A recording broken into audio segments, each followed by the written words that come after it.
E aí, gente, beleza? E aí, quer dizer que você está se achando velho demais para contos de fadas? Você não lê mais contos de fadas? Você acha que isso é coisa de criança? Bom, olha, o Chatterton, no século XIX, ele já dizia que ele aprendia mais, que ele jamais aprender com os contos de fadas do que com a própria ciência.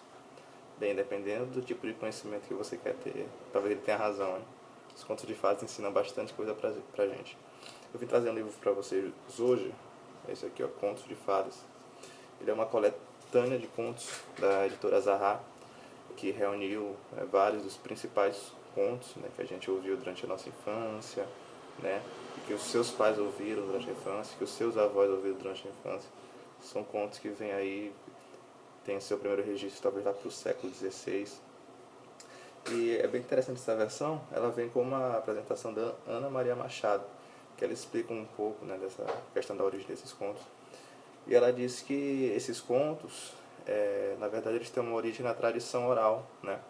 Era passado de pai para filho, né? Intergeracionalmente.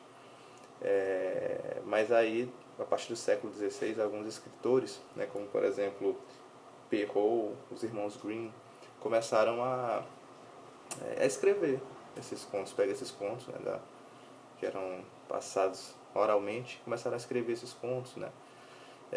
Então assim, é difícil você achar um conto original, digamos assim. Todos sofreram alguns tipos de adaptação na hora de escrever, né? Muito possivelmente, mas não perderam a magia.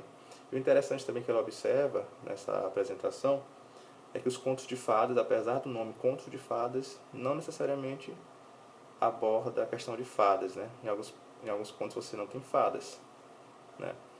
Mas existe um elemento em comum entre todas essas histórias, que é o elemento do mágico, né? do maravilhoso, do fantástico. E é isso que traz essa beleza para esses contos. Por mais que essa beleza, por vezes, ela não quer dizer final feliz. Quando a gente olha para conto, né, a gente tem uma herança bem forte da questão da Disney, né, que tem um final feliz, tem aquela e foram felizes para sempre, né? O príncipe contra a princesa e tal. Ok, de fato em muitos contos isso acontece, mas não é uma regra, né? Tem alguns contos que pelo contrário são bastante sofridos, né? Por exemplo, se você ler A Pequena Sereia, é um conto de bastante sofrimento mesmo. Não tem final feliz não, pelo menos não como se esperava.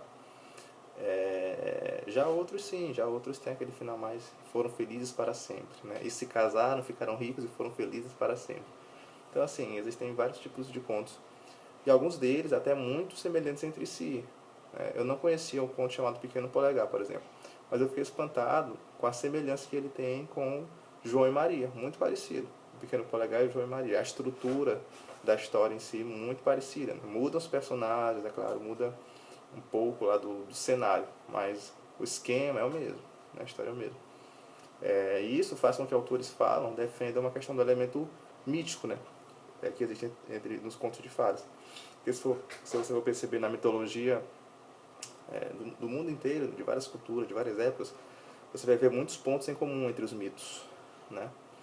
E nos contos de fadas não é diferente, você vê muitos pontos em comum nos contos de fadas, né? Então assim, é de uma riqueza cultural muito magnífico. Eu comecei brincando com você, dizendo, eu sou criança para ler, eu não sou mais criança para ler conto de fadas, estou muito velho para isso. Estava provocando você, porque na verdade eu acredito que nunca ser velho demais para ler conto de fadas. Pelo contrário, eu acho que sempre que a gente retorna aos contos de fadas, a gente retorna a um tempo em que a gente ainda acreditava que as coisas eram possíveis, né? Que existia um tipo de beleza na vida, um tipo de encanto, né?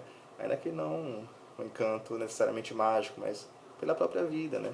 Pelo dia a dia, né? O cantar de um pássaro, por exemplo. São coisas que nos remetem a formas de beleza simples, né? E os contos de fada, talvez por estarem atrelados à nossa infância, à lembrança da nossa infância, tem esse poder de trazer pra gente essa lembrança, essa recordação, né, do mágico, né, daquilo que é transcendente. Então assim, eu recomendo para você. Não é feio ler contos de fada enquanto adulto. Pelo contrário, é muito bacana. E eu adorei a experiência de ter lido esse livro aqui. Uma editora muito bonita aqui da editora Zahar, né? Essa edição aqui é uma versão de bolso, né? Pocket de luxo. Tem uma versão grande também, eu comprei essa pequena aqui. muito bonita, você vê capa dura. Ela tem 90 ilustrações, né? Ó, bem bacana. E os contos principais aí da nossa formação estão presentes aqui.